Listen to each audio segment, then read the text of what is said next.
that we have that decision from the California Appeals Court. We know it's unconstitutional, so we're going to head now to Pete Williams on how it was ruled unconstitutional. As we heard from Pete Williams reporting earlier today, the question was going to be, was it going to be ruled unconstitutional vis-a-vis California's laws or the federal Constitution? Pete, you've got the latest. Take it away. What's the ruling? Well, I've had it for about a minute, Chuck, and so it's going to take a little while to answer that question. It does appear, though, from just beginning to read this 128-page opinion, that, let me quote from it here. It says, all Prop 8 accomplished was to take away from same-sex couples the right to be granted marriage licenses and to use the designation of marriage. It serves no purpose, has no effect, other than to lessen the status and human dignity of gays and lesbians in California and to officially reclassify their relationship and families as inferior to those of opposite-sex couples. The Constitution simply does not allow for laws of this sort. So there is a hint here, Chuck, that the Court of Appeals may be trying to narrow the effect of this ruling so that it would apply only in those states that already have civil unions, and therefore the only distinction would be a terminology distinction, because California and let's see, the other states in the Ninth Circuit where this Court of Appeals is are Hawaii, Oregon, Washington, and depending on how you look at it, possibly also Nevada.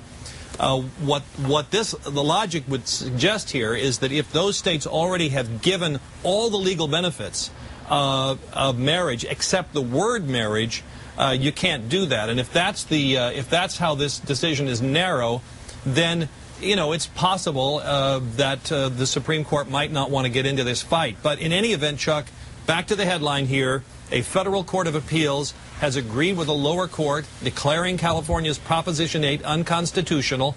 That was the ballot proposition passed by voters in 2008 that said marriage in California can exist only between a man and woman. It amended the state constitution.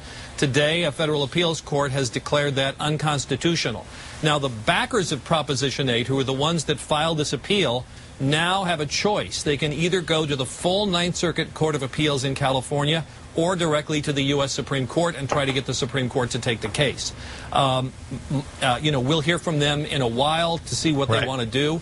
My guess would be that they would want to try for the Ninth Circuit and see if they can get at least some more judges on the federal Ninth Circuit to agree with them so that they have a few more voices on their side before they go to the Supreme Court. But I think a couple of things to bear in mind here is, first of all, it's not coming to the Supreme Court this term, which is already dramatic enough with Arizona immigration and the federal health care law. So the earliest it could come to the Supreme Court would be next term if it can make it that early. But again, just because someone asked the U.S. Supreme Court to take the case doesn't mean that it necessarily would. And if the decision is a rather narrow one, then there's less of an incentive for the Supreme Court to take the case. But in any event, the headline for now is that the Court of Appeals has declared Proposition 8 unconstitutional. Now, one other thing, and I haven't, I can't imagine that Prop 8 is off the books for now. They'll probably put a stay on this while the appeals continue so that gay marriages can't start up again in California for now, I wouldn't think.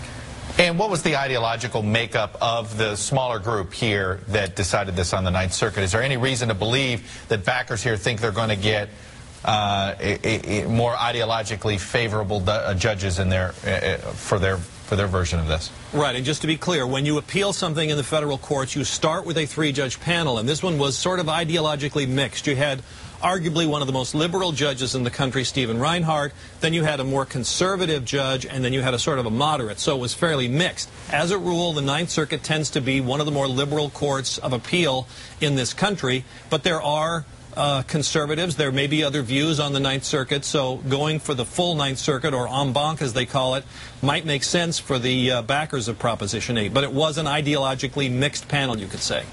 All right, Pete Williams on this breaking news. We'll check back in if there's more that you believe we need to share.